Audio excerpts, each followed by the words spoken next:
Every major religion in human history has taught forgiveness as a moral virtue. Every therapist recommends it. What none of them usually explain is what forgiveness actually is at the level of blood chemistry, nerve conduction, inflammatory markers, and gene expression. Because forgiveness, measured with instruments rather than described with philosophy, turns out to be a specific physiological event, a shift in the operating state of the nervous system, a measurable change in the chemistry of the blood and the inflammatory status of every cell in the body. The person who carries a grudge for 20 years is paying a biological cost that accumulates in cardiovascular risk, immune suppression, and altered gene expression. The person who forgives is releasing a threat signal their nervous system has been maintaining at significant metabolic expense. And there is a nerve, the longest in the human body, that carries the signal of that release to every organ it touches. That comes later. So does a finding from UCLA about what decades of carrying the signal does at the molecular level inside the DNA itself. The body first, what it is actually doing while it carries. Start with the stress response itself, because the architecture that forgiveness releases is the same architecture that keeps you alive. And the crucial difference between forgiveness research and trauma research is this. In trauma, the threat signal is triggered by events the person cannot control. In unforgiveness, the threat signal is triggered by a memory the person is replaying voluntarily, going over the grievance, rehearsing the confrontation, re-experiencing the betrayal. The body's response is identical. The source is different. The source is a memory being maintained by the person's own cognitive processing, and that means the person has the ability to change the signal. Your body's threat response evolved to handle dangers that last minutes. A predator appears. A confrontation erupts. The hypothalamus, a small region at the base of the brain, detects the threat and releases corticotropin-releasing hormone, CRH. CRH travels to the anterior pituitary gland, which responds by releasing adrenocorticotropic hormone, ACTH. ACTH enters the bloodstream and reaches the adrenal glands, which sit on top of the kidneys. And the adrenal cortex responds by releasing cortisol, the primary glucocorticoid stress hormone. This is the HPA axis, hypothalamic pituitary adrenal, and it is a cascade. Each step amplifies the previous one, producing a cortisol surge that reaches peak concentration in the blood within 15 to 30 minutes of the initial threat detection. Cortisol does specific things to the body, and you have felt every one of them during moments of anger or confrontation, even if you did not have a name for what was happening. It binds to glucocorticoid receptors distributed across nearly every tissue in the body: brain, heart, lungs, gut, immune cells, blood vessels. The binding triggers a coordinated shift in the body's operating state. Blood pressure rises as blood vessels constrict, heart rate increases, glucose is released from liver stores into the bloodstream for immediate energy, inflammatory pathways activate to prepare for potential tissue damage, and the immune system shifts from long-term surveillance hunting viruses, monitoring for cancerous cells, to short-term emergency response. Simultaneously, cortisol suppresses every system the body considers non-essential during an emergency. Digestion slows, reproductive function decreases, and the prefrontal cortex, the region responsible for careful reasoning and perspective-taking, is partially inhibited as the brain redirects resources to faster, more reactive circuits. Consider what you have felt during an argument: tightness in the chest, difficulty thinking clearly, loss of appetite afterward, the sense of being physically wound up for hours after a conflict has ended. Each of these is a specific cortisol-mediated physiological event, the glucocorticoid receptors binding in the cardiac tissue, in the gastric lining, in the prefrontal neurons, producing the sensations you have learned to call anger or stress or being upset. The words are imprecise. The physiology is exact. All of this is appropriate for a threat that lasts minutes. The predator is outrun. The confrontation ends. Cortisol levels drop. The parasympathetic nervous system re-engages. the body returns to baseline. The system was designed for this cycle: threat, response, resolution, recovery. The cycle takes roughly 90 minutes from activation to full return to baseline under normal conditions. Here is the problem, and this is the physics that connects stress research to forgiveness research. The brain cannot reliably distinguish between a physical threat and a psychological one. The memory of a betrayal activates the amygdala. The anticipation of encountering someone who harmed you activates the amygdala. The replaying of an old grievance, going over the event in your mind, rehearsing what you should have said, re-experiencing the anger or humiliation activates the amygdala. And every amygdala activation triggers the HPA Axis Cascade, CRH, ACTH, cortisol, an identical shift in the body's operating state indistinguishable from the response to a physical attack. The threat is a memory. The stress response is real. And if the memory recurs daily, if the grievance is revisited every time you see the person's name, or drive past a certain place, or lie awake at 3 in the morning, the HPA axis is being activated daily. The 90-minute recovery cycle never completes, because the next activation arrives before the previous one has resolved. A grudge, in precise physiological terms, is a threat signal the body is maintaining continuously. The cortisol remains elevated not at the acute levels of a full fight or flight response, but at chronically elevated levels that keep the HPA axis partially engaged. The inflammatory markers remain elevated: C-reactive protein, interleukin-6, tumor necrosis factor alpha, all measurably higher than they would be if the threat signal were absent. The blood pressure remains elevated, the vessels constricted by cortisol-mediated sympathetic tone, the heart working against higher resistance with every beat. The immune system remains shifted toward emergency response and away from the long-term surveillance that catches viruses and abnormal cells early. The body is running a program designed for a sprint, and it has been running it for years. Thermodynamics makes this concrete. The brain consumes roughly 20 watts, about 20% of the body's total metabolic budget. The stress response system draws from that budget every time it activates. Cortisol synthesis requires cholesterol conversion in the adrenal cortex, an energy-consuming enzymatic process. The inflammatory cascade requires protein synthesis in immune cells, cytokine production, consuming glucose and amino acids. The cardiovascular adjustments require the heart to work against higher vascular resistance, more mechanical work per beat, more oxygen consumed per minute. A single acute stress response costs the body a measurable metabolic surcharge that is recovered within hours. A chronic stress response, the kind to maintain grudge, produces costs that surcharge continuously.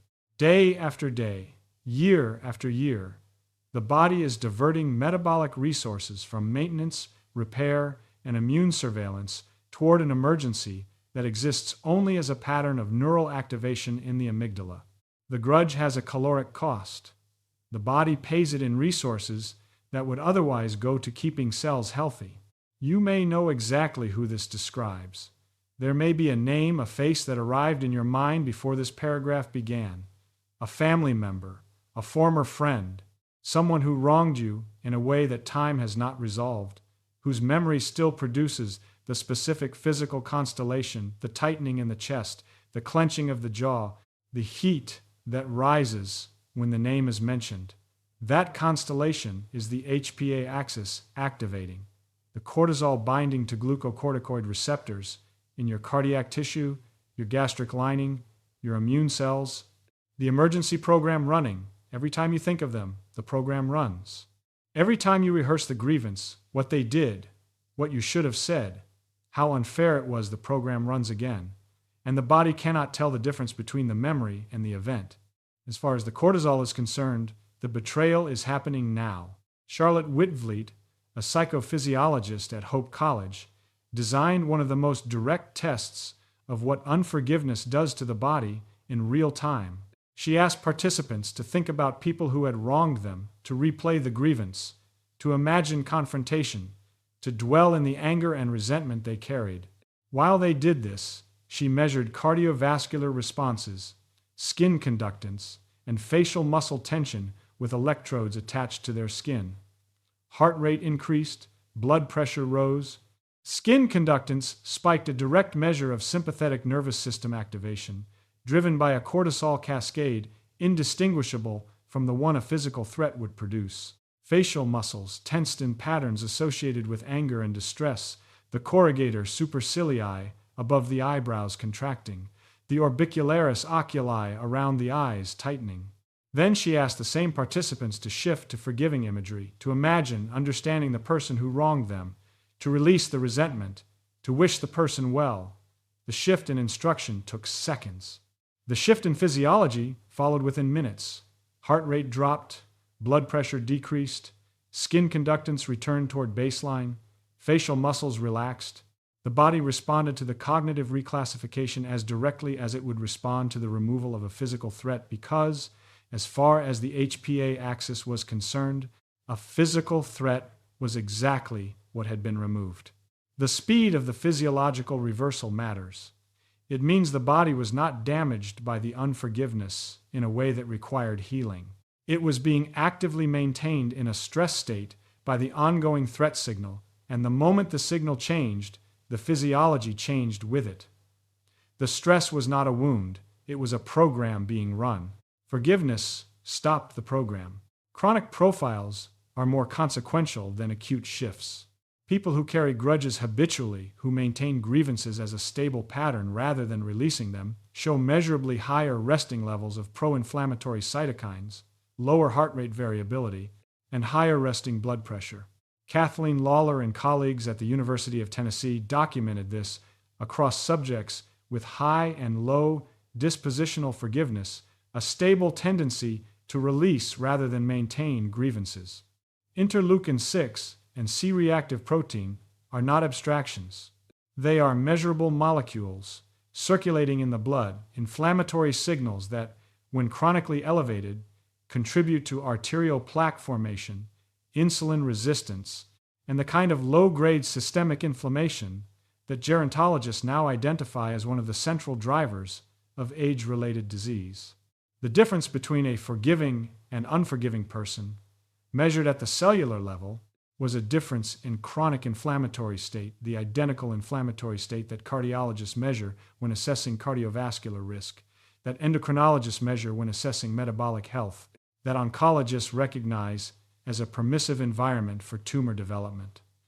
The forgiving person's body was running a lower inflammatory load not because of diet or exercise or genetics, but because the threat signal that drives inflammation was being maintained less often and released more readily. Put directly, the act of releasing a grudge is, measurably, an anti-inflammatory intervention. For a 65-year-old viewer, this carries particular weight. The inflammatory burden that accompanies aging, what researchers call inflammaging, is already elevated by the biology of aging itself. Every additional source of chronic inflammation adds to that baseline.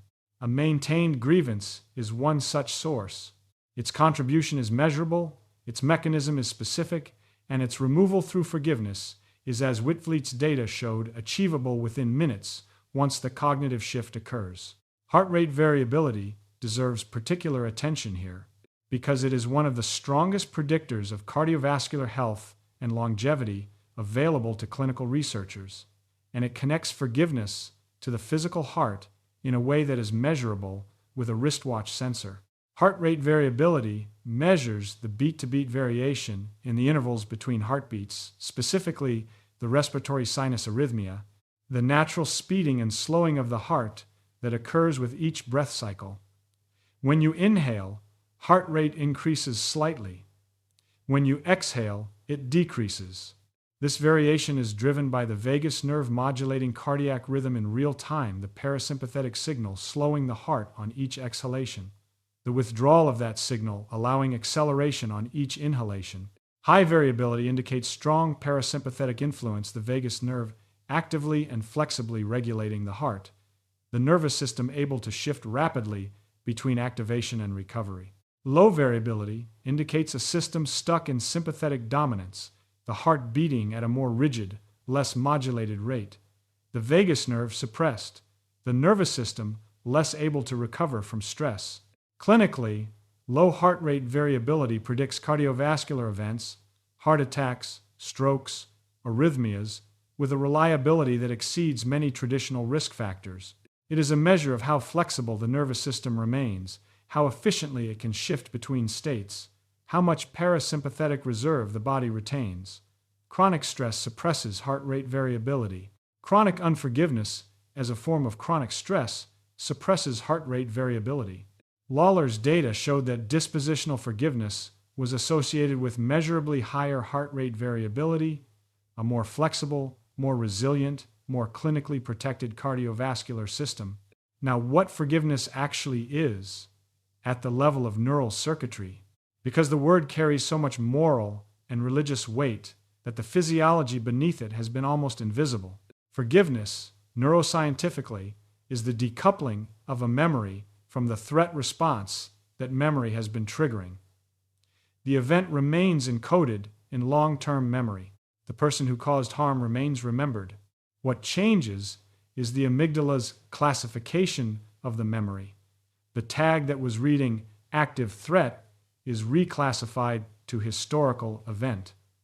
Fred Luskin, who developed the Stanford Forgiveness Project and guided thousands of people through forgiveness interventions over 2 decades, describes this as the moment the brain reclassifies a grievance from an active danger to a historical fact. Luskin's clinical observation was that the reclassification rarely happens through willpower alone, through gritting your teeth and deciding to forgive. It happens through a specific cognitive shift. The person stops telling themselves a story in which the grievance is central to who they are and starts telling a story in which the grievance is one event among many painful, real, but no longer the organizing principle of their emotional life. In the Stanford Forgiveness Project, Luskin guided subjects through this shift across multiple sessions. The results were measured physiologically.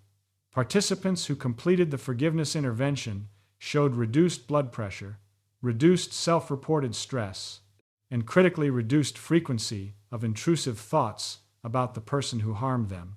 The reduction in intrusive thoughts is the behavioral correlate of the amygdala reclassification, the memory surfacing less often because the threat tag has been removed, the brain no longer scanning for the danger that the memory had been signaling.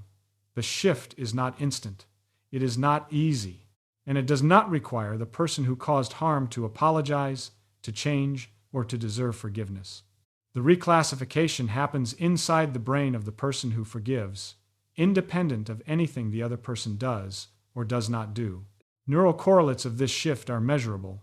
Reduced amygdala activation in response to the memory of the person who caused harm, and increased prefrontal cortex activation, the region that provides context, perspective, and the regulation of emotional responses. The amygdala stands down. The prefrontal cortex takes over the processing. The HPA axis, no longer receiving a threat signal from the amygdala, stops generating the cortisol cascade. The body receives the news through every glucocorticoid receptor in every tissue. The emergency is over. The shift does not erase or excuse. It does not require reconciliation or renewed contact, or the pretense that what happened was acceptable. It requires only that the brain's threat detection system stops treating an old memory as a current danger. The memory persists. The story persists. The person who caused harm remains remembered with full clarity. What stops is the cortisol. What stops is the inflammatory cascade. What stops is the body's emergency response program running against a threat that exists only in the past. The event becomes, in the brain's filing system, something that happened, not something that is happening.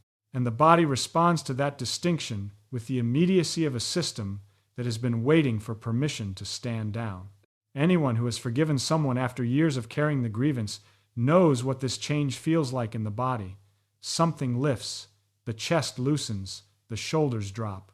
The constriction that had been present so long it had become invisible suddenly becomes visible by its absence, the way you only notice background noise when it stops. That sensation has a precise physiological description: vagal re-engagement. the parasympathetic nervous system coming back online after being suppressed by chronic sympathetic activation, the heart rate slowing slightly and becoming more variable, the breathing deepening as the diaphragm relaxes, the gut resuming motility that the sympathetic system had been suppressing. Some people describe a physical sensation of warmth spreading through the chest and abdomen in the moments after genuine forgiveness. That warmth is vasodilation, blood vessels relaxing as sympathetic vasoconstriction decreases, blood flow increasing to the visceral organs as the parasympathetic system resumes its regulation of circulation. The sensation is as physically real as the constriction that preceded it. The body is not speaking in metaphors. It is reporting a change in vascular tone, cardiac rhythm, and autonomic balance, a change that registers in subjective experience as relief, as lightness, as something having been put down. Cranial nerve 10. The vagus nerve is the longest cranial nerve in the human body. It originates in the brainstem and descends through the neck, branching to innervate the heart, the lungs, the esophagus, the stomach, the intestines, and the liver. It carries both afferent fibers sending sensory information from the organs back to the brain, and efferent fibers sending regulatory signals from the brain down to the organs. Roughly 80% of its fibers are afferent. The vagus nerve is primarily an information highway running from the body to the brain, reporting on the state of the internal organs and feeding that data into the brain's ongoing assessment of whether the body is safe or under threat. Vagal tone, the baseline activity level of the vagus nerve, is what heart rate variability measures. High vagal tone means the parasympathetic system is actively modulating cardiac rhythm, digestive function, and immune activity. The body is in recovery mode, digesting, repairing, running the long-term immune surveillance that catches abnormal cells and viral infections early. Low vagal tone means the sympathetic system is dominant, the body is in threat response mode, suppressing recovery functions in favor of emergency readiness. Chronic stress, including the chronic stress of maintained unforgiveness, suppresses vagal tone. The sympathetic system stays engaged. Recovery is inhibited. The heart beats at a more rigid rate. Digestion operates less efficiently. Immune surveillance is suppressed in favor of the inflammatory response. The body is paying a daily maintenance cost for a threat signal that has no resolution because the threat is a memory, and memories do not end the way predators do. The predator is outrun, and the HPA axis stands down. The memory recurs, and the HPA axis activates again. The cycle has no natural endpoint. For a person who has carried a grudge for 20 or 30 years, the vagal suppression has compounded across decades. Vagal tone naturally decreases with age. The parasympathetic system becomes less efficient as part of normal aging. A maintained grudge adds a second source of suppression on top of the age-related decline. The person carrying a 30-year grievance into their 70s has a vagal tone suppressed by both aging and chronic stress. Simultaneously, two forces of parasympathetic inhibition compounding in the same nervous system. The cardiovascular risk associated with low vagal tone is already elevated by aging. The grudge elevates it further. And the release of that grudge, the forgiveness that allows vagal tone to recover, removes the second source, allowing the parasympathetic system to operate at whatever capacity aging has left it. Forgiveness, by releasing the threat signal, allows vagal tone to recover. The parasympathetic system re-engages. Heart rate variability increases. The heart returns to its natural modulated rhythm. Digestion improves the gut, innervated by vagal efferents, resumes normal motility and secretion. Immune surveillance resumes the cells that hunt viruses and monitor for abnormal growth return to their long-term patrol. The body, which had been locked in threat response mode continuously, is permitted to return to the operating state it was designed to occupy most of the time. If you have ever carried a grievance for years and then released it, genuinely released it, through whatever process brought you to that point, you may have noticed changes you could not fully explain. Better sleep, easier digestion, a sense of physical lightness that had no obvious cause. These are not metaphors. They are the vagus nerve re-engaging with the organs. It innervates the cardiac rhythm, becoming more variable, the gastric motility normalizing, the respiratory pattern deepening as the parasympathetic system takes back territory from the sympathetic dominance that the grudge had maintained. Every organ the vagus nerve touches receives the signal of that release. The shift happens in the amygdala. The signal travels down the vagus. The organs respond. The body you are sitting in right now knows the difference between these two states, threat and recovery, because it has lived in both. The vagal system that carries the shift is already wired. The only variable is the signal the amygdala sends. That is what forgiveness does in the minutes and hours after it occurs. What happens across years and decades operates at a different scale entirely, because the cellular cost of carrying the threat signal for decades is written into the DNA itself. Steve Cole at UCLA, studying the genomic effects of chronic perceived threat, found something that connects stress research to molecular biology in a way that changes the scale of the conversation entirely. Cole did not study forgiveness directly. He studied what happens to gene expression, the process by which cells read their DNA and produce the proteins that determine cellular function under conditions of sustained, perceived threat. His subjects were people experiencing chronic loneliness, chronic caregiving stress, and chronic social threat conditions that, like unforgiveness, maintain HPA axis activation over months and years. What Cole found was that sustained threat perception alters which genes are being read. Specifically, people under chronic perceived threat showed increased expression of genes controlled by the pro-inflammatory transcription factor, NF-kappa B, a protein complex that binds to specific DNA sequences in the promoter regions of inflammatory genes and activates their transcription, producing more inflammatory proteins. Simultaneously, the expression of genes involved in antiviral response and immune surveillance was decreased. The cells were producing fewer of the proteins that hunt viruses and monitor for cancerous growth. NF-kappa B is the molecular switch. Under acute stress, cortisol is anti-inflammatory. It suppresses NF-kappa B and reduces inflammation, which is appropriate for a short-term emergency where the body needs to focus resources on immediate survival. Under chronic stress, the relationship inverts.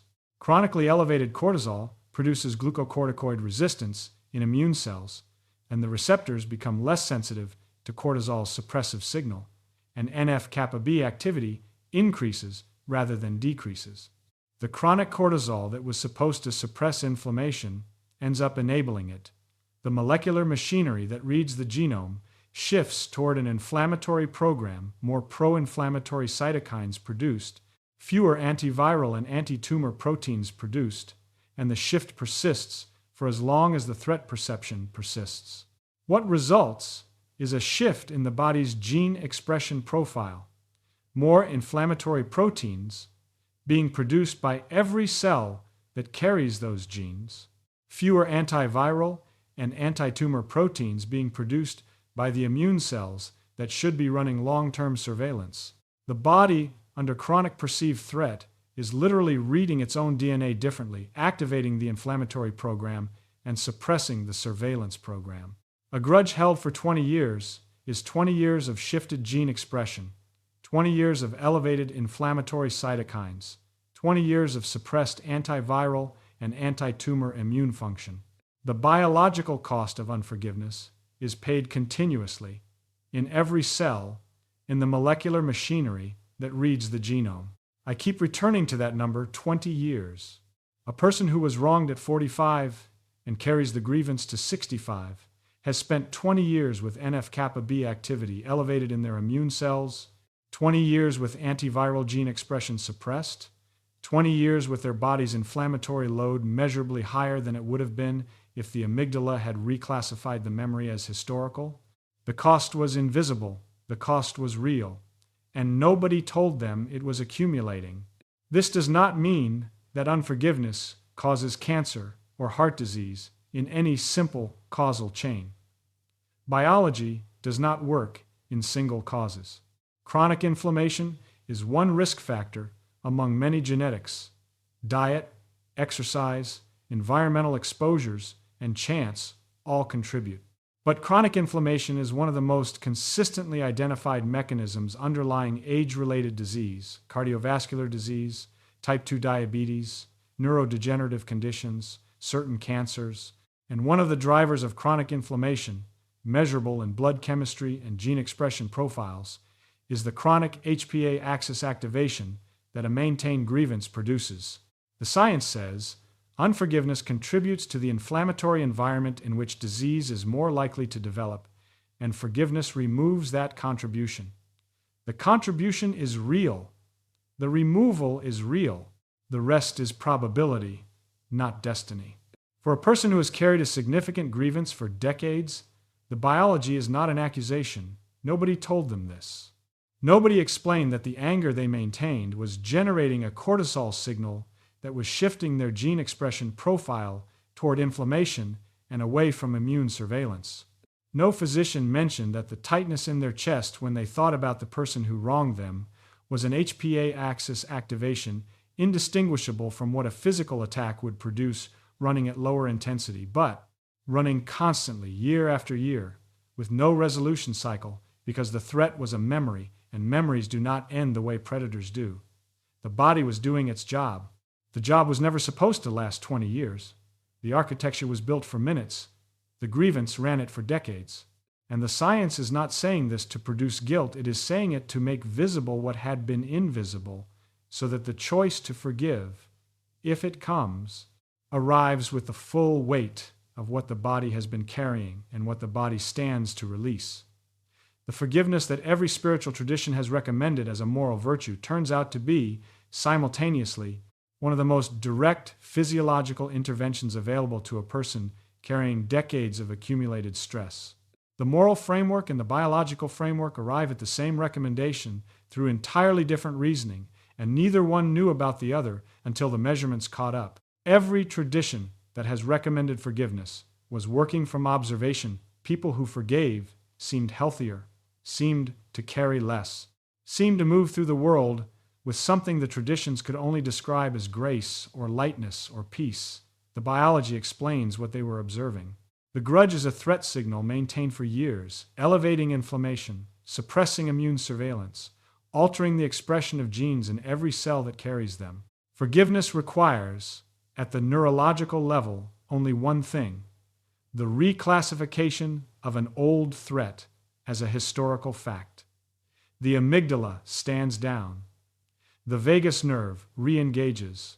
The body, which has been spending biological resources on a danger that exists only in the past, is finally permitted to recover. What every religion called virtue, the body calls recovery.